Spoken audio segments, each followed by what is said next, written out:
इसने अपने दोस्तों के साथ मशवरा किया कि यार मैं मोबाइल लेना चाहता हूँ।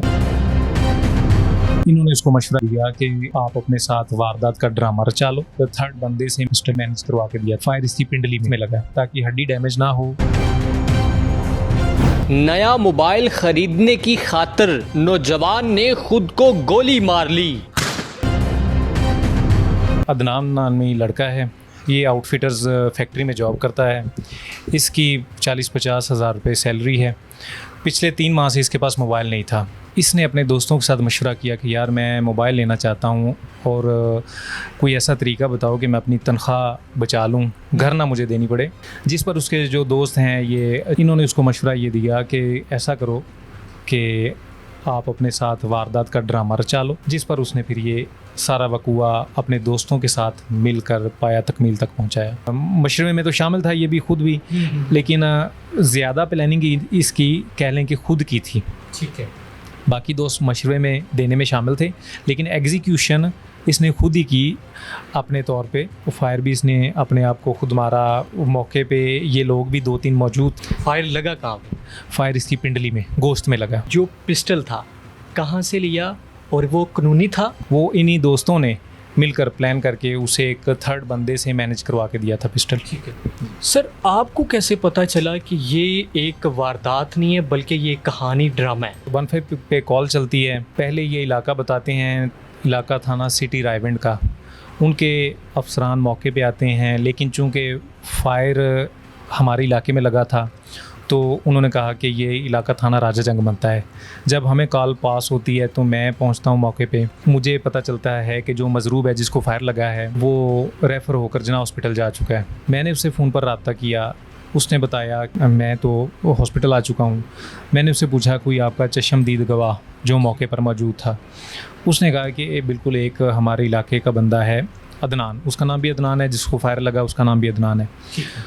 वो मौके पर तो नहीं था, लेकिन उसने अपनी फसल को पानी लगाया हुआ था और जब मुझे फायर लग जाता है तो वो फर्स्ट रिस्पॉन्डर था, वो मौके पर पहुंचा है। जिससे हमें पता चलता है कि सबसे पहले जो वो कुएँ पे पहुंचता है, ज़ाहिर बात है उसको ज़्यादा मालूमात का इल्म होता है या ज़्यादा उससे इन्फॉर्मेशन हमें एक्सट्रैक्ट कर सकते हैं। मैं उसके पास पहुँचता हूँ। मैंने उससे पूछा जाके कि भाई बताएं क्या मामला है, किस तरह ये मामला पेश आया। उसने बताया कि सर इस तरह है कि मैंने अपनी फसल पुदीने को पानी लगाया हुआ था। मैं और अदनान एक ही गांव के रिहायशी हैं, वली तेलियां वाली, जो कसूर और रायविंड की बाउंड्री पे एक इलाका है। 3-4 मोटरसाइकिलें, उसने 3-4 मोटरसाइकिल्स बताए। उस पर मुख्तलिफ लोग थे। मुझे नहीं पता वो किस मामले के लिए, किस चक्कर में आए हैं, लेकिन उस यहाँ पे आके मेरी फसलों के करीब वो एक लड़के को मार रहे थे। मुझे उसकी चीखें सुनाई दी। मैं डर गया, मैं अपनी फसलों में बैठ गया। फिर थोड़ी देर बाद फायर की आवाज़ आती है। जब फायर की आवाज़ आती है तो वो जो मोटरसाइकिल्स थे वो वहाँ से जा चुके थे। उसके बाद चले गए हैं। फायर होने के बाद तो एक बंदे की चीखों पुकार की आवाज़ सुन के मैं करीब पहुँचता हूँ तो थोड़ी देर बाद तो पता चलता है कि ये जो अदनान है, जिसको मैं चेहरे से शनासा था, ये वहाँ पे पड़ा हुआ है और इसको टांग पे फायर लगा हुआ है। इसने मुझे बोला कि मेरी ना फ़लाँ नंबर पे बात करवा दो ज़रा मेरी कज़न से, ताकि वो आके मुझे ले जाएं। इसने अपने नंबर से, मोबाइल से, वो जो मजरूब था उससे पूछ के वो नंबर डायल किया। इसने बोला कि मेरे पास चूँकि बैलेंस नहीं था तो मैंने 3-4 मिस कॉल्स की हैं उसे, मतलूबा नंबर को।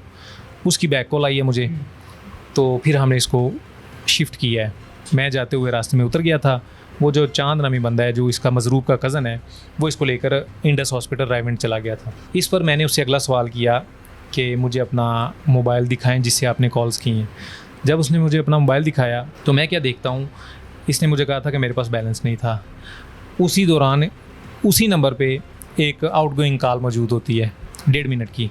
मैं उससे सवाल करता हूँ कि आपके पास तो बैलेंस नहीं था, ये कॉल कैसे की आपने? उसने कहा कि सर मुझे नहीं पता ये कैसे कॉल हो गई। दूसरा सवाल मैंने उससे पूछा कि ये जो नंबर है जिसको आपने कॉल की है, इससे आपका कितना राब्ता है और कितना पुराना राब्ता है, कब से आप इसको जानते हैं? उसने कहा जी कि ये मेरे गांव का ज़रूर है, लेकिन मैं इसको बस चेहरे से वाकिफ़ हूँ, लेकिन मेरे से ज़्यादा राब्ता नहीं है। मोबाइल मेरे पास था। मोबाइल पे मैंने देखा तो एक लंबी हिस्ट्री थी इनके दरमियान राब्ते की। दूसरा जवाब तसल्ली बख्श ना मिला। उसके बाद मैं ये देखता हूँ कि उसके मोबाइल पे ऑटो कॉल रिकॉर्डिंग लगी हुई है।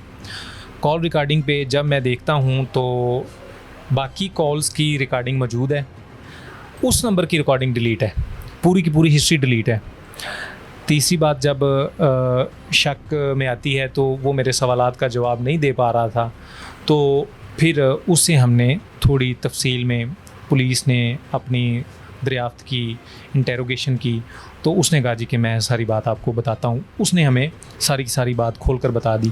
फिर उसने ये भी बता दिया कि कौन कौन हम मशवरे में शामिल थे, फिर किस तरह इसको लेके आए। मुलजमान जो है आपने उनको कहाँ से पकड़ा और कैसे पकड़ा, और अदनान की अब तबीयत कैसी है? अदनान की तबीयत पहले दिन से ही ठीक है, क्योंकि प्री प्लान चीज़ें थी। उसको पता था कि गोश्त में मारना है फायर ताकि हड्डी डैमेज ना हो। उसने वो पिंडली का गोश्त पकड़ कर उसके अंदर फायर मारा। ऊपर ब्लैकनिंग आ जाती है ना जब करीब से फायर मारते हैं, वो डॉक्टर साहब ने भी लिखा है।